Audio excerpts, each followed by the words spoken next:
We've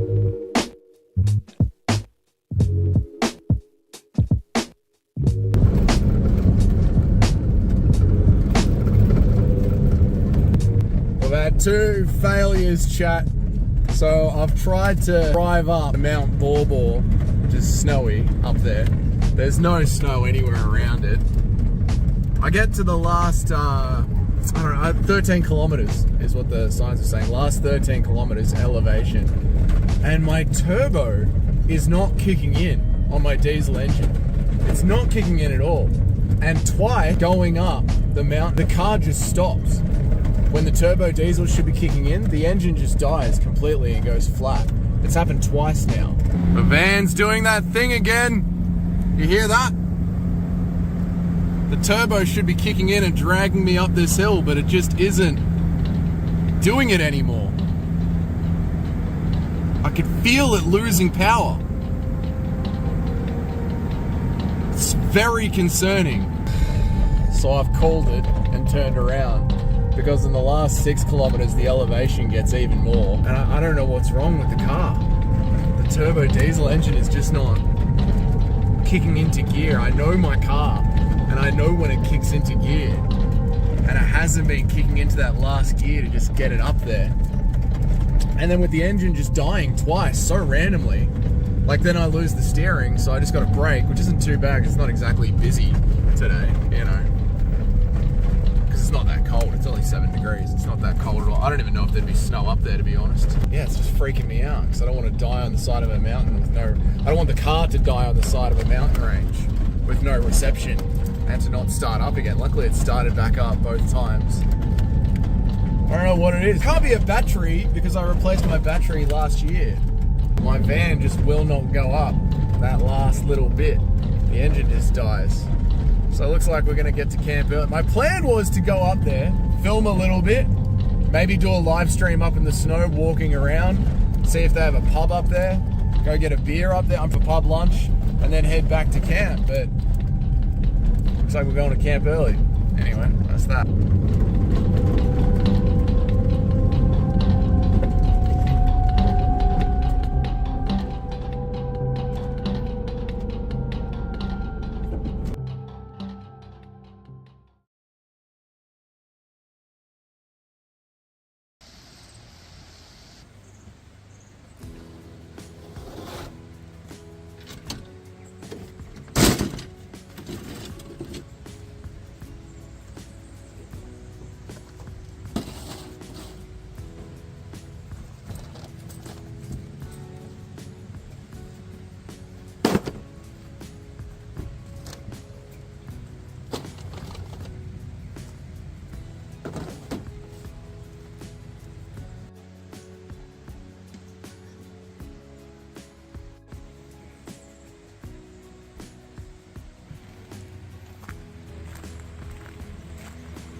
This is the spot I have been looking for.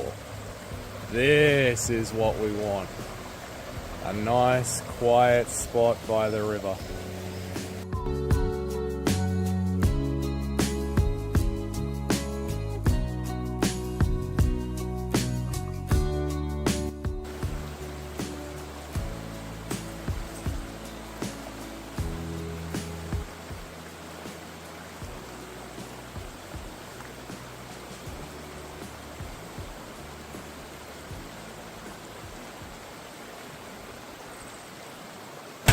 It is time for a snack. Snack camping with Doug. Ham, beer, bread, cheese, gherkin relish, good times.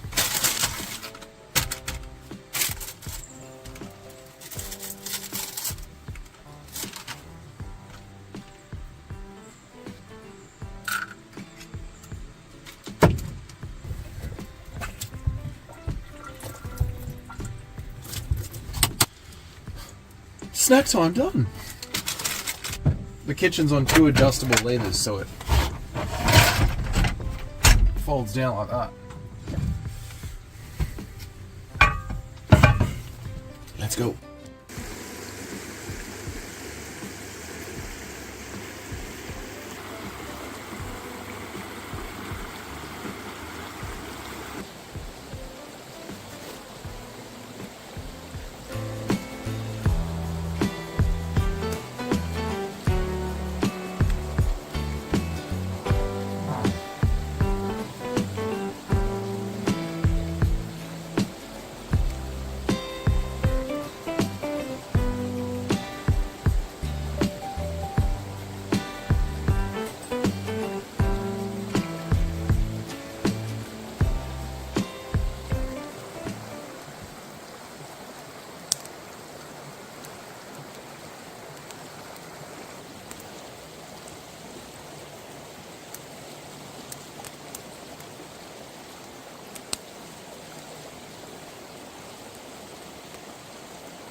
Well, it is getting dusk now.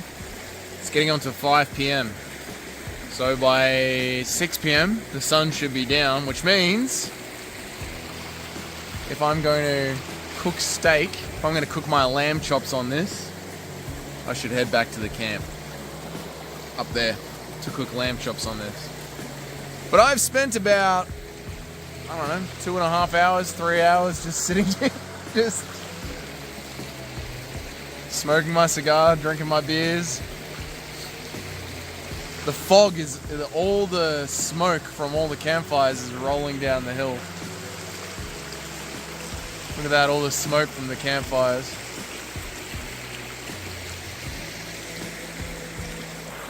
I love this spot because you see the water right here, and then you look up at the horizon, and it's just forest. Just forest. The whole horizon is just forest. Awesome spot. Awesome spot.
The camera seems to be bringing out the pink a lot, but this lamb tastes so fucking good. This fire-cooked lamb tastes so good. Yeah, the camera is bringing out way more pink than it needs to, even on my skin.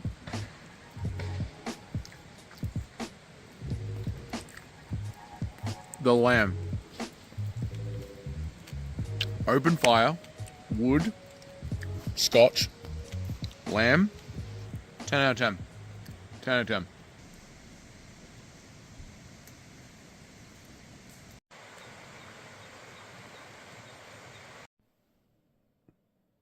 Good morning. I slept very well on the single bed. I think next time I will bring the double though, just because it would be a bit better to sprawl out. But when you're like curled in a sleeping bag, you don't really sprawl out. You know, you're just in your sleeping bag trying to stay warm.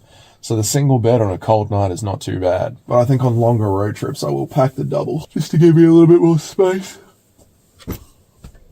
That's that. It's about 8 in the morning. I got woken up by someone's car alarm going off. I'm going to pack up and head back to the apartment. Successful camping trip. Back in the van. Let's go.